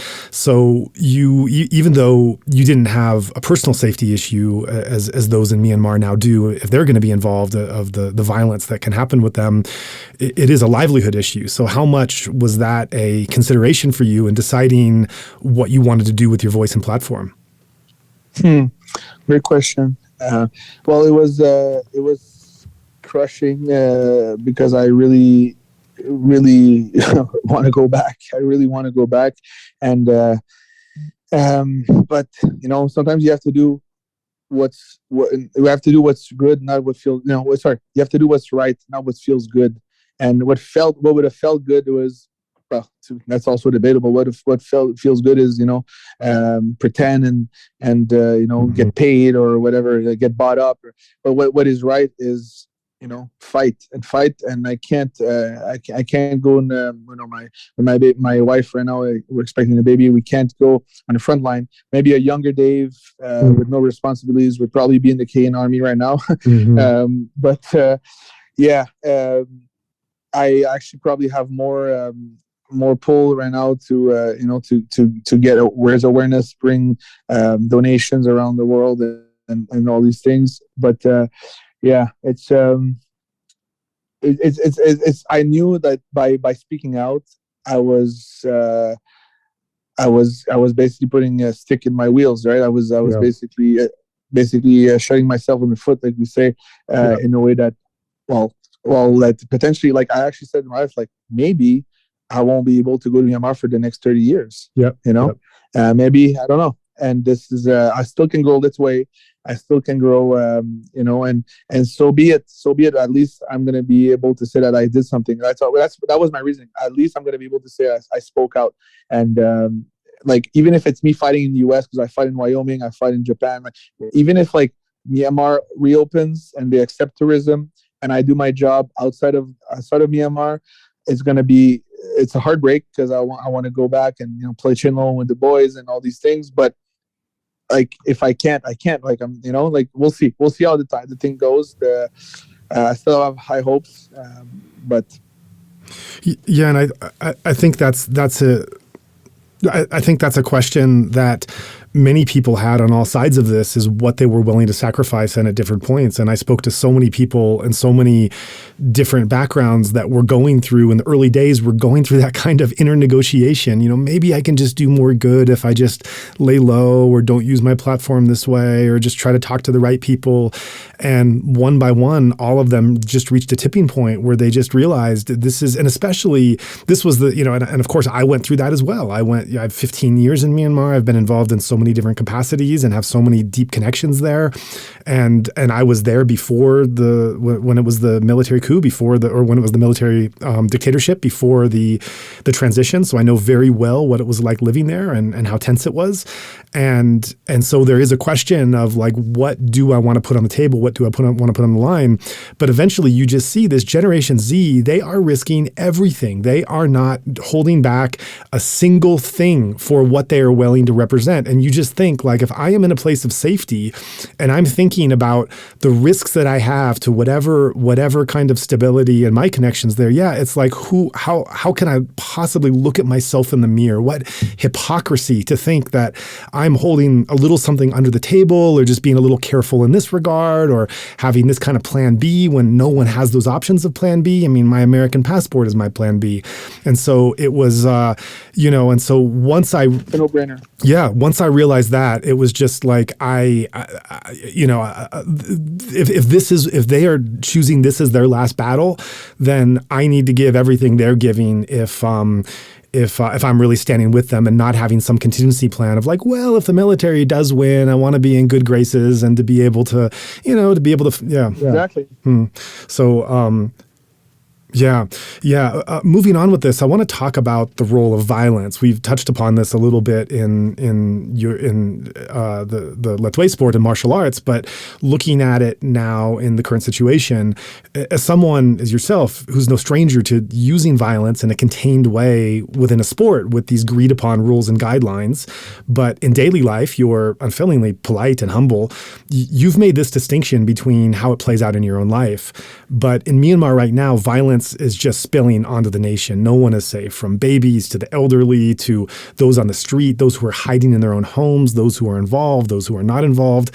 And so I'm asking you, because you've trained to be this master fighter in a bloody sport, you learn how to extract the maximum casualty when in the ring, and yet you would never contemplate using your fighting prowess to harm anyone that was outside of this fixed contract of the match.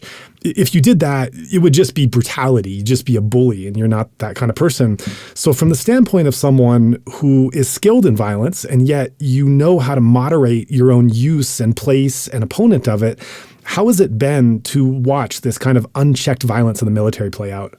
Well, I mean, good parallel on the thing. I just think that basically, again, brutality, or like if we actually talk about veganism, and basically the difference between fighting, because some people say, oh, you fighting, how can you be vegan if you fight in the ring and you're punching people? Well, the key difference here, guys, is consent, right? Like, I'm consenting, my opponent is consenting, we're getting paid, we're training, and at the end of the day, I don't slit his throat. At the end of the day, I don't kill him, right? So that's the key thing here, is we're consenting.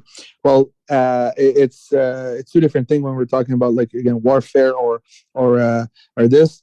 One part, or at least when one party is not consenting to this, and one party has more weapons or more tools. Like, if we're talking about Lethwei fight, like you say, we're both equally equipped, equally skilled, and we're like, okay, let's see who's the best man. May the best man win. Well, when we're talking like in the streets, we have the military that has weapons, fucking guns and tanks and their bulletproof vests, and we have our brothers and sisters that have slingshots with rocks, right? So it's been completely. I feel powerless to be answered. I cannot say other thing. I'm outraged and I'm sad. I had moments that I had, I cried. I don't know what to do. I'm really, the only thing I can do is raise awareness and talk to my people, send them money. And basically, yeah, it's think about it, like they're basically fighting. And I had but they're fighting with nothing, fighting with slingshot and rocks. Yeah. And while the military has basically complete upper hand, and now I don't know the situation right now exactly, but I think there was a call for the local armies to actually help out the movement. So that was a bit of a little lure of hope for me just to see that. But at the end of the day, with the sentence that really resonated with me the most is one of my friend, former Lethwei fighter, bout one, and he's like, I will give my all, even if it means to give my life, so that my kids don't have to live in the military dictatorship. They basically told me I'm ready to die. Yeah, that's what many are saying, and just the bravery, the courage, the sacrifice of people that are fighting for the values that our countries so-called hold dear and try to protect, and yet are leaving them isolated. It just doesn't make sense how they're put into this corner. And following up on that last question, on another note, the Tamada, the Burmese military, they obviously respect power and fighting prowess. We know this. And so there is this natural respect that many soldiers have of you and Aung Lasang, known as the Burmese Python, a Kachin MME fighter. So leaving politics and worldviews aside, I think that they just love that someone is representing Burmese tradition. And it's interesting to note that neither you nor Aung Lasang is Bamar, but someone that is representing He's not Bamar. You're right. He's Kachin. That's right. He's a Kachin Christian, so he's not Bamar and he's not Buddhist, which is what the Burmese military is made of. But both of you guys, who are somewhat foreigners in some degree of what their kind of cultish military is, because you're representing something of their sport and because you're champions in your own way and you're kicking ass, that this is someone they respect and this is something that they think is cool and that they like. So I'm wondering if you've mentioned that you've reached out to him before and you've talked about what you can each do in your respective roles. I'm wondering if we're good friends actually, and we talk often about the situation. I see. Do you think there's anything, or have you thought or reflected about anything that either of you can use this mutual respect you have? And so let's face it, the soldiers don't respect a whole lot outside of their unit, and their respect is based on this being a champion in your sport. Do you think there's anything that can be done to take this respect and reach out to soldiers in some way to let them know that the destructive uses of their violence, you're not giving them this kind of fuzzy message about, taking manhood away or, living in some progressive ideal. You guys, if there's anyone that can speak to being champions of a certain kind of ethic and warrior mentality, it's you guys. And yet these are warriors in all the wrong ways. You are not a warrior if you're attacking a baby or an older person. You're just a fucking bully. And so they're, because of their brainwashing, they're using this thing in all the wrong ways. And so I'm wondering if you feel that you or him would have any standing of being able to try to get this message out to them.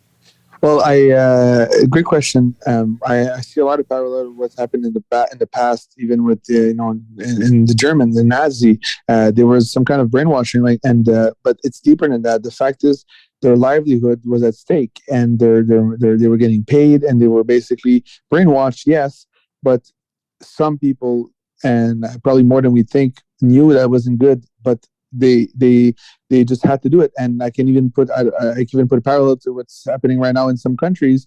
Police officers enforcing some government mandates. Without talking about what are the mandates, but they are. There's no democracy in some, in Australia right now, and it's completely basically we have to do it. And the answer is, I'm just doing my job, and I'm just doing my job. It just doesn't cut it. Same thing when you were putting Jews in a train. Same thing when you're bullying Burmese people in the cities to tell them to go inside because it's your curfew.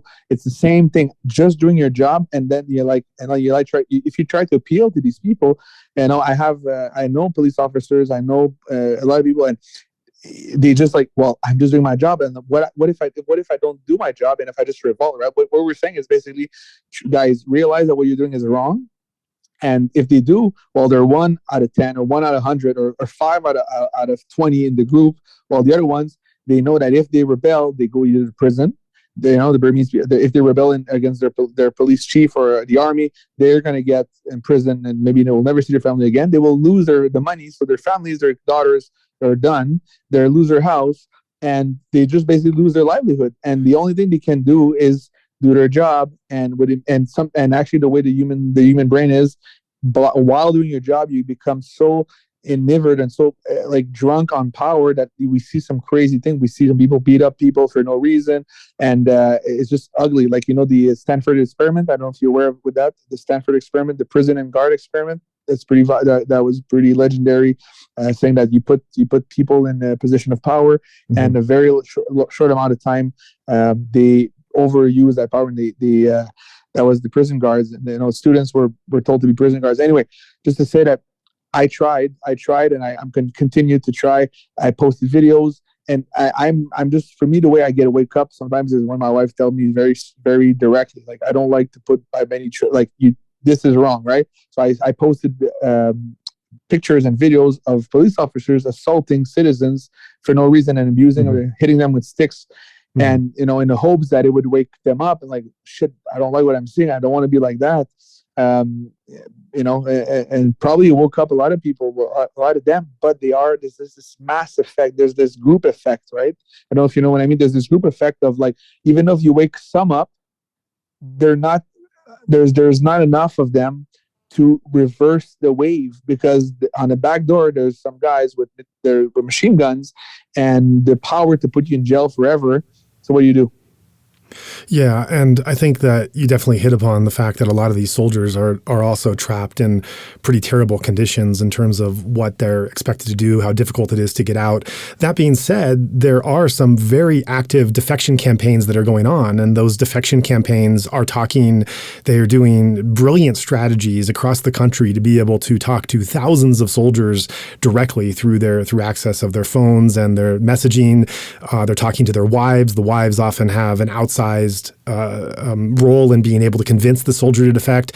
And they're not just encouraging them to defect, they're also building them a support network. So when they do defect, they have safety, they have vocational training, they're welcome back in the community, their families are safe. And so I didn't know that. That's amazing. Yep. And at this point, this is the greatest hope of nonviolence that there is, that you just can simply convince these soldiers to put down their weapons and to provide them a place of safety in a future, a future that they've never known that they could imagine, and that they've been trained and they've been brainwashed into not believing exists. And so that's also where, like, when I look at some of the hard work that's going on in all these defection campaigns, encouraging them to do the right thing, the hundreds of soldiers that have already defect, the officers then and the regiments they're trying to get to defect in mass, this is where I go back to thinking that there are very few voices out there that are on the right side of history and yet have a standing that cannot be ignored by the Burmese soldier, because of what you and Aung San have done, that you have a position to speak from that can't be ignored like others, because you embody the warrior spirit that they're perverting and using the wrong way. Yeah, I agree with you. Yeah. Yeah, I agree with you. I think this should be right now. You shed a light on the defecting campaign, and I'm going to look more into this, and I want to shed a light on this and raise awareness, and definitely because I know actually a lot of police officers follow me, and a lot of army guys, because every time in Myanmar we take a lot of pictures with them, so I know that it's this is definitely, and I really think this is one of the ways that we can slowly but surely get closer to ending this. Yeah, and I want to ask as well. You mentioned that you're very close with Aung San. He's a mixed martial arts fighter. Kachin, who is a champion in his field, and you guys have spoken about how you both feel about this and what your roles are. Can you share anything a bit about where he's at or what he's feeling or doing? Well, I don't put words in his mouth. We are basically holding the same position. Like I said, I think the only thing I can say is that we are ready to withheld our going to Myanmar if it means that if it means that we can speak out. So we're going to speak as much as we can and do interviews like these ones, and just because we cannot live with ourselves to be on the wrong side of history. This is completely disgusting what's happening to the beautiful people of Myanmar, and it has to stop. So this is so basically the resume of our last conversation was this: is that I don't mind being seen as a defectionary, or I don't call it being seen as against the movement of that's trying to control the country right now. I don't mind. This is what feels right.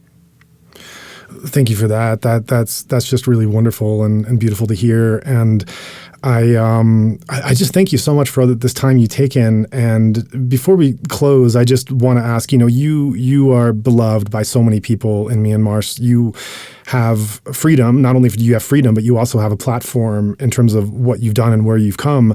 And I'm sure that there are many Burmese listening around the world that have appreciated how you have the love and you've shown for their sport and where you've taken it, and the humility you've shown for how you've tried to do things the traditional ways. And so for those Burmese that are listening now, I just want to close with having you share whatever you'd like to say to them, to speak directly to them and what they're going through. Well, thank you for having me, Joe. It was a pleasure to talk about all these issues, and to talk about the the most beautiful culture that I ever experienced in my life. Myanmar has changed my life, changed my wife's and my family's life, giving us a way to live for my passion and to help more people as well in our life. And I want to say to the people listening, my brothers and sisters from Myanmar, like I said on Facebook, don't lose hope. Keep fighting, stay strong. You're not alone. There's a lot of love from around the world. People are watching. People are trying to do their best to help you guys, to send money. I want to say that the thing that really the most important thing is evil is always beat by good. So good always ends up beating evil. So just stay with the hope, because I'm telling you, we're gonna get to the bottom of this. And I applaud you for even if you're outside of Myanmar, even if you're Burmese living abroad, the pain of seeing your family and your loved ones and your friends living through this must be incredibly. We feel like powerless. And everybody, stay strong. I love you, and we're thinking about you.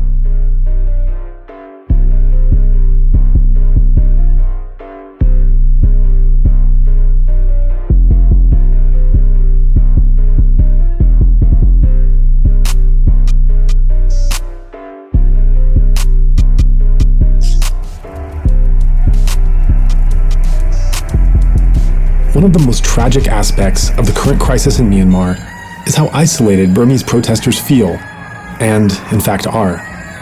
This has been compounded by bank closures, and as a result, ordinary wire transfers are not possible. Thankfully, through a trusted local network, we're able to ensure that all donations successfully reach their intended target. So if you found yourself moved by today's discussion and want to do what you can to help, please consider giving to our fund, which is 100% directed towards supporting the movement. If you would like to join in our mission to support those in Myanmar who are resisting the military coup, we welcome your contribution in any form, currency, or transfer method. Every cent goes immediately and directly to funding those local communities who need it most. Donations go to support such causes as the Civil Disobedience Movement, CDM, families of deceased victims, and the purchasing of protective equipment and medical supplies. Or if you prefer, you can earmark your donation to go directly to the guest you just heard on today's show.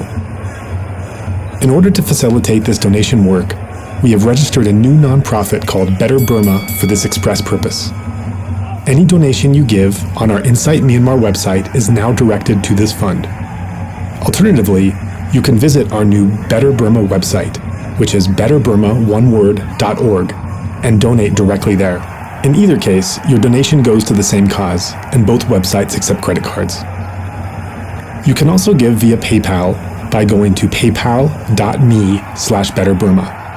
Additionally, we can take donations through Patreon, Venmo, GoFundMe, and Cash App. Simply search Better Burma on each platform and you'll find our account. You can also visit either website for specific links to those respective accounts, or email us at info@betterburma.org.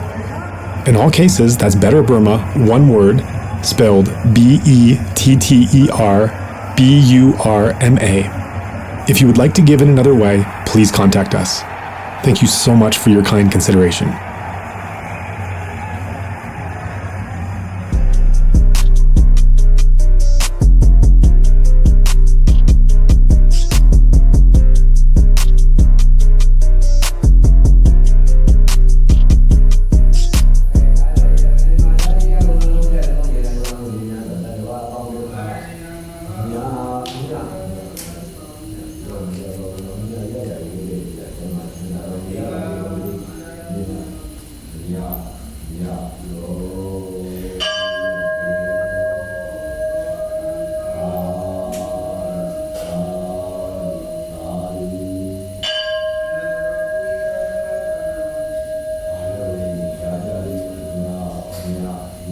Yeah.